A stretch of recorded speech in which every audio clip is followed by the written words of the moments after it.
రైతులు ధాన్యం కొనుగోలు సమయంలో తప్పనిసరిగా కొనుగోలు చేసిన బిల్లులు తీసుకోవాలని, సన్న రకం ధాన్యం కొనుగోలు చేసి బిల్లులు పంట పండే వరకు కాపాడుకోవాలని ఇన్సూరెన్స్ ప్రభుత్వం చెల్లిస్తోంది. కాబట్టి ప్రకృతి వైపరీత్యం వల్ల పంట నష్టం జరిగినట్లయితే పంటకు సంబంధించిన నష్టపరిహారం వచ్చేందుకు అవకాశం ఉందని చిన్నశంకరంపేట మండల వ్యవసాయ అధికారి లక్ష్మీ ప్రవీణ్ అన్నారు. చిన్నశంకరంపేట మండల కేంద్రంలోని పలు ఎరువుల విత్తనాల దుకాణాలను ఆయన తనిఖీ చేశారు. దుకాణాలకు సంబంధించిన లైసెన్స్లను, పలు రికార్డులను ఆయన పరిశీలించారు.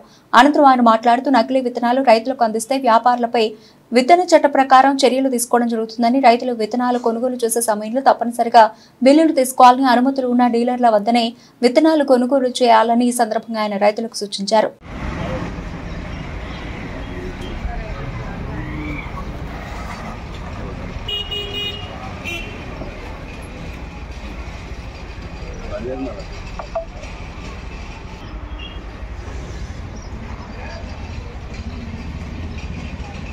జిల్లా అధికారుల ఆదేశాల మేరకు శంకరంపేట మండలంలో ప్రతి రోజు మినిమం 2 షాపులు ఇన్స్పెక్షన్ చేయాల్సిన ఆదేశాలు ఉండడం వల్ల నేను ఇవాళ శంకరంపేటలోని ఆంధ్రప్రదేశ్ సేవా కేంద్రం మరియు లక్ష్మీనాథ్ ట్రేడర్స్లో రిలీజ్ చేయడం జరుగుతుంది. ప్రత్యేకంగా నకిలీ విత్తనాల గురించి, అట్లాగే సన్నవరి వడ్లు ఎంత సేల్ అవుతున్న గురించి, అట్లాగే రైతులకి విత్తనాలు తీసుకునే జాగ్రత్త గురించి ప్రతిరోజు మనకి రైతులకి ఎక్స్ప్లెయిన్ చేయడం జరుగుతుంది. ఈ విషయంలో భాగంగా మీకు ఈరోజు ఇక్కడ రిలీజ్ చేయడం జరుగుతుంది. ఖచ్చితంగా మన రైతులు కొనుగోలు చేసే సమయంలో షాప్ వాళ్ళు బిల్లు తప్పనిసరి చేయాలా. ఆ బిల్లు మీద లాట్ నెంబర్ కానీ, మ్యానుఫ్యాక్చరింగ్ డేట్ కానీ, ఇతర వివరాలు రాస్తుంటే రాసి కంపల్సరీ మెయింటైన్ చేసుకొని కింద రైతు సంతకం తీసుకొని వీళ్ళకి పక్కన ఒక రిజిస్టర్ పెట్టాము. ఆ రిజిస్టర్ కూడా రైతుల డేటా ఎంటర్ చేయాల్సి వస్తుంది.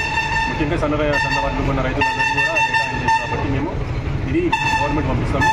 ప్లస్ ఈ సంవత్సరం రైతులకి ఇన్సూరెన్స్ కూడా ఉంటుంది. కాబట్టి ప్రతి రైతు ఖచ్చితంగా బిల్లు తీసుకోవాలా. దీంతో పాటు బ్యాగు పంట అయిపోయిన ఉంటుంటే ఈ మధ్యలో ఎటువంటి ప్రకృతి వైపరీత్యాల వల్ల ఎటువంటి నష్టం జరిగినా ఇన్సూరెన్స్ క్లెయిమ్ అవుతుంది, ఆస్కారం ఉంటుంది. కాబట్టి రైతులకు విన్నపం ఉంటుంది. బిల్లుతో పాటు ఆ బ్యాగ్ కూడా పంట కాలం అయిపోయేదాకా మేము జాగ్రత్తగా తీసుకుని తెలియజేస్తున్నాం.